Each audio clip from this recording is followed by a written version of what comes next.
सब देवों के दर्शन कर लो, हाथ जोड़ कर बंदन कर लो।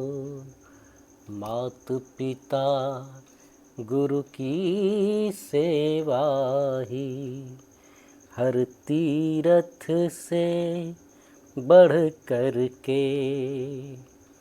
घर का ईश्वर भूल गया तू, घर का ईश्वर भूल गया तू। तीरथ करता चल चल के, धोना था मन भूल गया तू। धोता रहा तन मल मल के। प्रातः काल उठ के रघुनाथा, मात पिता गुरु ना वही माथा। प्रातः काल उठ के रघुनाथा, मात पिता गुरु ना वही माथा। जय श्री राम बंधुओं। आज के इस ब्लॉग में मैं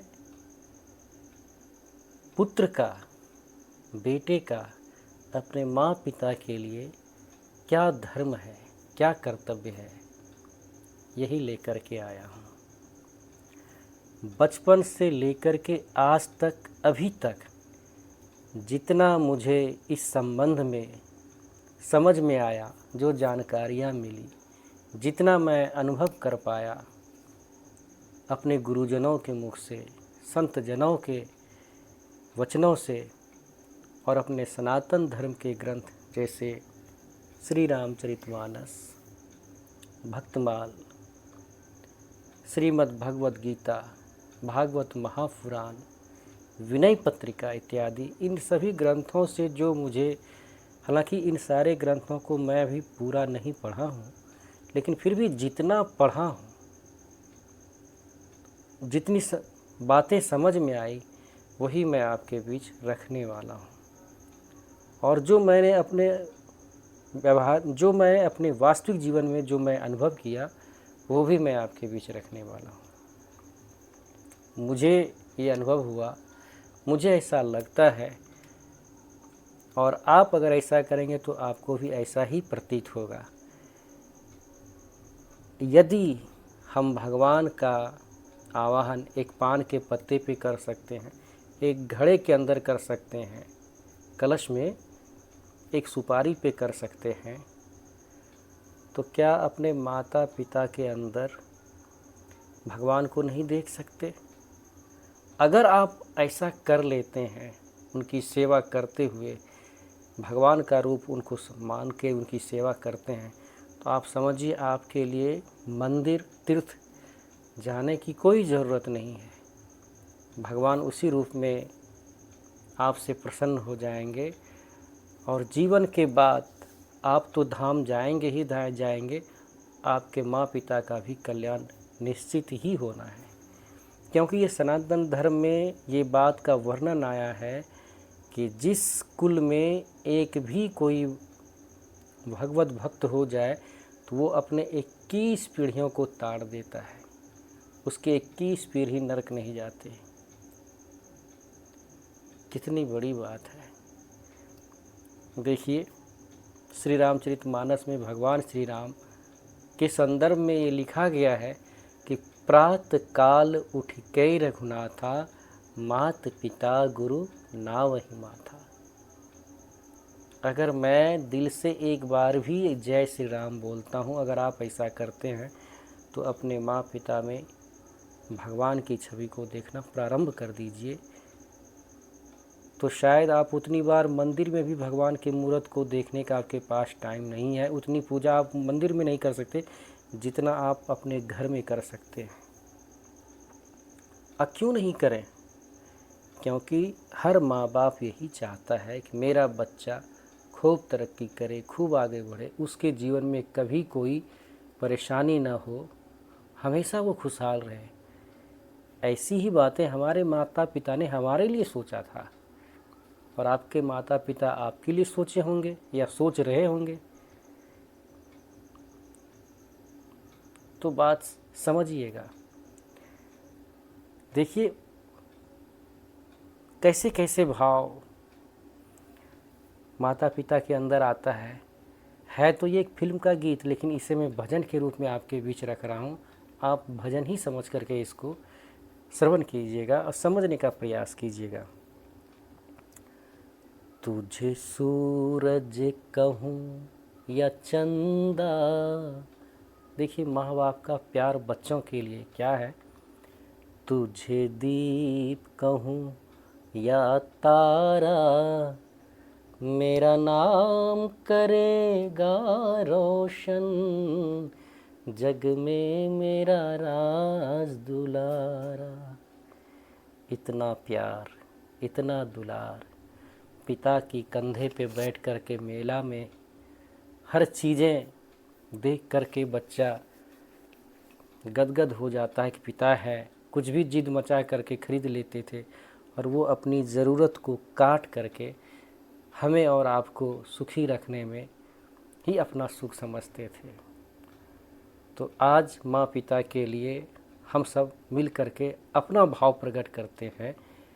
मुझे इस दुनिया में लाया, मुझे बोलना चलना सिखाया, हे मात पिता तुझे बंदन, बड़ी किस्मत से तुझे पाया।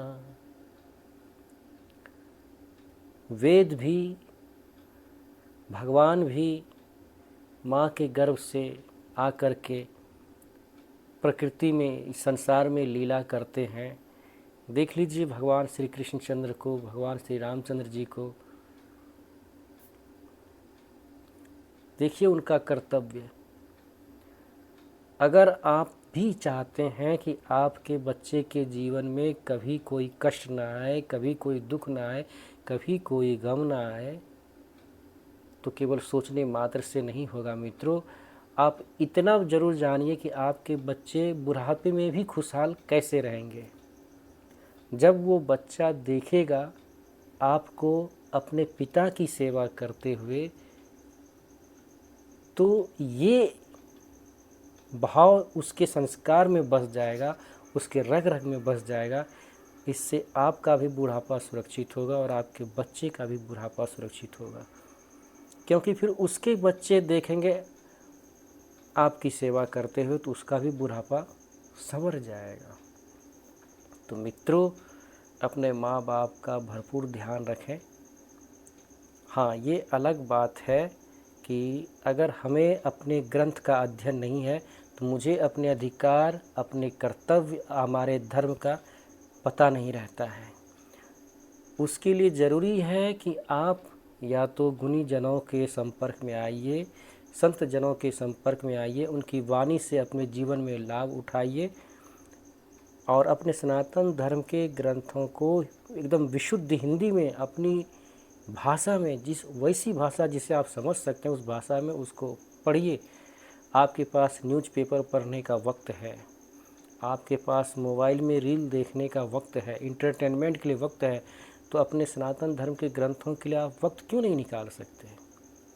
जिस दिन आप वक्त निकालना शुरू करेंगे तो आपके अंदर और आपके परिवार के अंदर वही परिवर्तन होगा जो एक वृक्ष के जड़ में जल डालने से परिवर्तन होता है।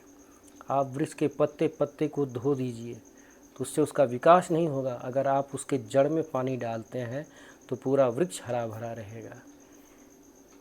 अगर आप अपने ग्रंथ का अध्ययन कीजिएगा हिंदी में तो आपके बच्चे को ये भी समझ में आएगा कि पिता का क्या धर्म है, पुत्र का क्या धर्म है, क्योंकि आप पढ़ रहे हैं बोल के, तो उसका भी उस बुद्धि शुद्ध हो जाएगा।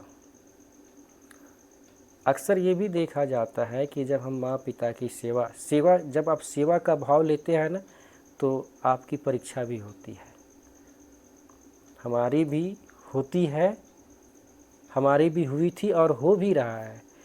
आज तो हमारी माताजी नहीं रही, पिताजी हैं, तो थोड़ा भी सेवा में अगर थोड़ा विलम्ब हो जाए तो फिर तो वो पहाड़ सर पे उठा लेते हैं। और क्लास तो लग ही जाता है। आप बहुत सेवा कीजिएगा अपने माँ पिता का,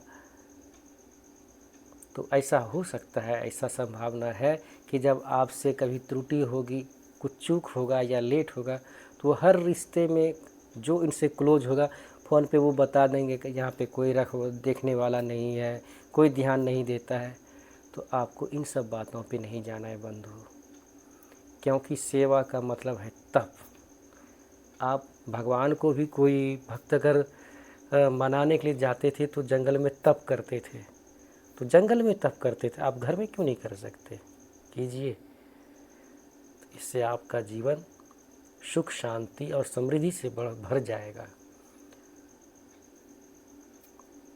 मेरे माताजी के गुजरने के बाद मैंने जो हमारी माताजी कैंसर पेशेंट थी, और उस समय जो हमने उनका सेवा किया, बताना नहीं चाहिए लेकिन ये इसलिए बोल रहा हूँ कि उसका फल क्या है ये देखिए।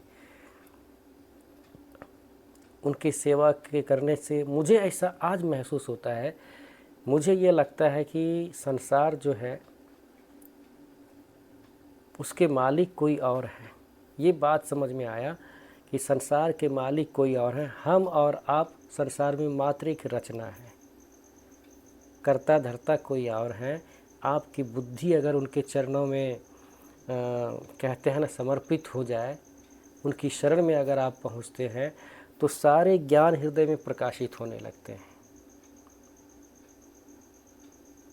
और मन में भाव आता है कि सीता राम चरण रति मोरे, अनुदिन बढ़े अनुग्रह तोरे, सिया राम मैं सब जग जानी, करहु प्रणाम जोरी जुगमानी।